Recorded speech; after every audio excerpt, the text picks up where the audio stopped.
ঢাকার সাভারে রানা প্লাজা ধসের ১৩ বছর পার হলেও পুনর্বাসন আর বিচার দুটোই অধরা রয়ে গেছে ক্ষতিগ্রস্ত শ্রমিকদের জন্য। ইতিহাসের সবচেয়ে বড় শিল্প দুর্ঘটনার সেই স্মৃতি এখনও তাড়া করে বেড়ায় বেঁচে থাকা মানুষগুলোকে। প্রতিশ্রুতি মিললেও বাস্তবতায় মেলেনি সমাধান। এক যুগ পরেও ন্যায্য অধিকার আর বেঁচে থাকার লড়াই নিয়েই দিন কাটছে তাদের। চিকিৎসা, পুনর্বাসন, ক্ষতিপূরণের দাবি আহত শ্রমিকদের। ২০১৩ সালের ২৪ এপ্রিল সাভারের ৮তলা রানা প্লাজা ধসে প্রাণ হারানো ১,১৩৬ জন শ্রমিক, আহত হন আরও ২,০০০-এর বেশি মানুষ। ফাটল দেখা দেওয়ার পরও জোর করে কাজে ঢোকানো হয়েছিল শ্রমিকদের, এমন অভিযোগ রয়েছে মালিক পক্ষের বিরুদ্ধে। এ ঘটনায় দায়ের হওয়া ৩টি মামলার বিচার এখনও ঝুলে আছে।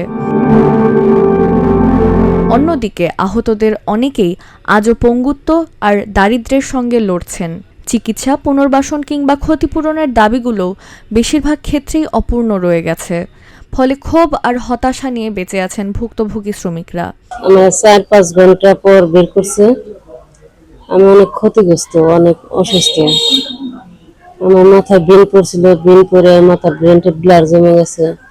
মাথার যন্ত্রণায় সারা রাত দিন চিৎকার পারি, যে চিকিৎসা নেই। অনেক জায়গায় চিকিৎসা নিতেছেন, নিউরো সায়েন্স, পিজি, কিন্তু ঠিক হইতেছে না।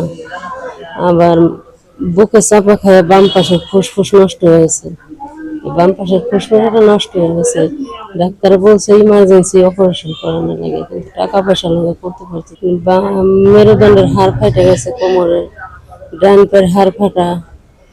আমি একভাবে আধা ঘন্টা দাঁড়ায় থাকতে পারি না, আধা ঘন্টা বইয়া থাকতে পারি না। খুবই কষ্টে জীবনযাপন করতেছি। আমাদের চিকিৎসা দিতেছে, ট্রাস্টেও চিকিৎসা পাই, ওষুধ খাইতেছি। কিন্তু এই যে ক্ষতিগ্রস্ত পঙ্গু জীবন নিয়ে মরার মতো বাইসে আছি, এই বাইসে থাকতে মরে গেলে ভালো হইতো। আমার একটা বাচ্চা আছে, নিজে ওই বাচ্চাটারে বাঁচামো, কোথাও আমি কোনো সাহায্য সহযোগিতা পাইনি। আমি এই যে আহত হইলাম, এত ক্ষতিগ্রস্ত হইলাম, আমার জীবনটা, আমার লাইফই শেষ। আমার স্বামীরাও হারাইলাম।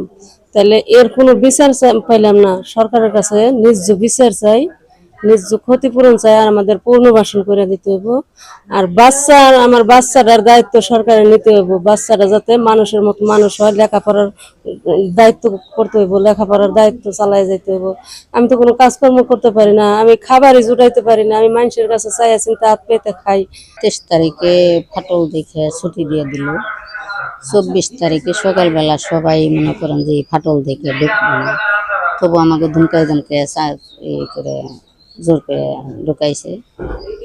আমরা তো কাজ করতেছি কোনো খান্ড পরেই হঠাৎ করে কেমন জানি একটা শব্দ এসে আর দাম ধুম ভাঙ্গে চুরে মনে করেন যে মাথায় পড়ছে। ধুলা বালুতে চোখ মুখ অন্ধকার হয়ে পরে যে কেমনি কি হয়েছে আর বুঝছিলেন, আমি বলতে পারি না। পরে শেষে শুনলাম যে আমাকে ৪ ঘন্টা ৪ ঘন্টা পর বের করছে। বের করে পরে আমাদের যেদিকে হাসপাতাল ছিল সেন্ট্রাল, আঘাতের মধ্যে মনে করেন মাথায় আঘাত পাইছিলাম, তারপরে বুকে চাপ খাইছিলাম, কোমরের হাড় কেটে গেছে। এই অবস্থায় আছি, কাজ কাম তো কোনো কিছু ভাঙ্গার পর করতেই পারি না। এই যে ডাক্তার বলে যে ২ কেজি জিনিস ওজন উঁচা করুন যাবে না, হয়তো চেয়ার তুলে বসতে হবে।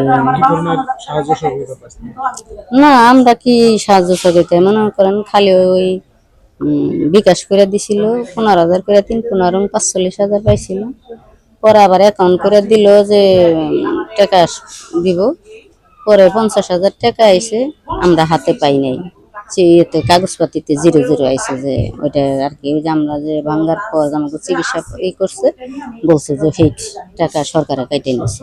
এখন আমরা চাই যে আমরা তো কাজ কাম করতে পারি না, তাহলে আমাকে একটা পুনর্বাসন করে দিক, বা আমাকে প্রতিষ্ঠানে আমরা একটা কর্ম করে খাইতে পারি, এরকম একটা এই সরকারে করে দিক। তাই আমরা তো মনে করেন কত সংগঠনেরাই কত রকমের কথা নিল করলো, এই যে প্রতি বছর এরকম করতেছি। আমাকেও তো কেউ কোনো ডাকে সাড়া দেয় না বা আমাকে কথায় কেউ মূল্যায়ন করে না। 24 এপ্রিলে তখন 9:15 বাজে যখন বিদ্যুৎ চলে যায়, জেনারেটর ছাড়া হয়, তার 1 থেকে 1.5 মিনিটের ভিতরেই আর কি একটা শব্দ হয়। আতঙ্ক হয়ে আমি দৌড় দিই, কি জানি সে ধম করে পড়ে গেল, আমিও পড়ে গেলাম। আমার এই বাম সাইড দিয়ে রড ঢুকে পড়ছিল, তো আর ডাইন পাশে এলে আমার এই কিডনিটারও সমস্যা, মানে এই রানা প্লাজার যখন ভাঙছে এই পাশে এসে কি পড়ছিল ওটার চাপে আমার ডাইন পাশের কিডনিটা ড্যামেজ। 2019 সালে আমার কিডনির অপারেশন করানো হয়। এখন আমার অবস্থা বলতে বহুত ভয়াবহ, কারণ আমার একটা ছেলে আছে, একটা মেয়ে আছে, আমি ঠিক মতো তাদেরকে খাবারও দিতে পারি না, ঠিক মতো লেখাপড়ার খরচ আমি চালাইতে পারতেছি না। আমার হাজবেন্ডও রানা প্লাজার আহত শ্রমিক, ওই রকম কোনো ধরনের কাজ করতে পারে না। এখন সরকারের কাছে আমার একটাই চাওয়া যে আমাদের ন্যায্য ক্ষতিপূরণটা দেওয়া হোক, এক জীবন আয়ের সমান পুনর্বাসন করে দেওয়া হোক, আজীবন চিকিৎসার দিতে হবে। পরিপূর্ণ চিকিৎসা পাইতেছি না, আমাদের আরো উন্নত চিকিৎসার দরকার। যে গার্মেন্টস মালিক, ভবন মালিক সোহেল রানা আছে, তাদের সঠিক বিচার করুক তদন্ত করে, যে আসলে তাদের বিচারের রায় কি, এরা কি সাজা প্রাপ্ত। আমি চাই তাদের সঠিক বিচার হোক। 24 এপ্রিল সকালবেলা আমাদের ফোন দিছে সুপারভাইজারে যে ইঞ্জিনিয়ার এসে পরীক্ষা করছে, কোনো সমস্যা নেই, তোমরা ডিউটি করতে পারো।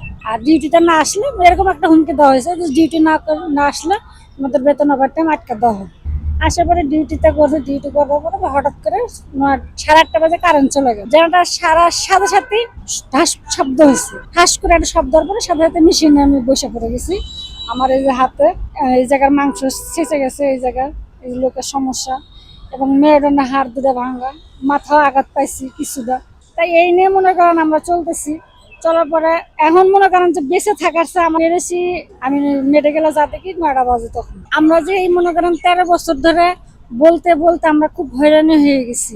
যেমন আমাকে পুনর্বাসন করে দেওয়া হয় না, এখন আমরা বিচার পাই না সঠিকভাবে। এখন আমরা এই বিচার চাই, এবং চিকিৎসা যেটা চিকিৎসাটা দিতেছে এই চিকিৎসাটা জানি আরো উন্নত করে, মানে উন্নত করে। আমাদের তো সাভারের ভিতরে খালি চিকিৎসা দেয়, আমাকে 4টা দাবি। 1 নম্বরে তো আমার পুনর্বাসন, 2 নম্বরে তো এক জীবনে আয় পরিমাণের ক্ষতি, আর সুস্থ বিচার, আমরা সুস্থ বিচার চাই। আর দ্বিতীয়ত চিকিৎসাটা আমার সঠিকভাবে আমাকে দিতে। শ্রমিকদের দাবি শুধু স্মরণ নয়, বাস্তব পদক্ষেপ প্রয়োজন। দ্রুত বিচার শেষ করা, পর্যাপ্ত চিকিৎসা নিশ্চিত করা এবং স্থায়ী পুনর্বাসনের ব্যবস্থা নেওয়ার আহ্বান জানিয়েছেন তারা। 2013 সালের 24 এপ্রিল সাভার রানা প্লাজায় একটি পরিকল্পিত শ্রমিক হত্যা সংঘটিত হয়, যেখানে মালিকদের অবহেলা এবং সরকারি বিভিন্ন ধরনের অবহেলার কারণে প্রায় 1134 জন শ্রমিককে পরিকল্পিত হত্যা করা হয় এবং 2438 জন শ্রমিক সরকারিভাবে যারা এখন পঙ্গুত্ব বরণ করে জীবনযাপন করছে। কিন্তু আমরা দেখছি যে এই শ্রমিকদের ক্ষতিপূরণ, পুনর্বাসন, সুচিকিৎসা কোনোটাই নিশ্চিত করা হয় নাই। আমাদের এই বছরের দাবি যে অবিলম্বে শ্রমিকদের পুনরায় অ্যাসেসমেন্ট করে কার কি প্রয়োজন সেটা নিড অ্যাসেসমেন্ট করে তাদের ক্ষতিপূরণ, পুনর্বাসন নিশ্চিত করতে হবে। পাশাপাশি রানা প্লাজায় এই ঘটনার জন্য দায়ী গার্মেন্টস মালিক সহ বিল্ডিং মালিক রানা এবং সংশ্লিষ্ট ব্যক্তিদের বিচারের শাস্তি নিশ্চিত করতে হবে। রানা প্লাজার ধ্বংসস্তূপ সরেছে বহুদিন আগেই, কিন্তু বেঁচে থাকা শ্রমিকদের জীবনের ধ্বংসস্তূপ এখনও রয়ে গেছে একই, আর তা থেকে মুক্তি পেতে সরকারের দিকে তাকিয়ে আছে তারা।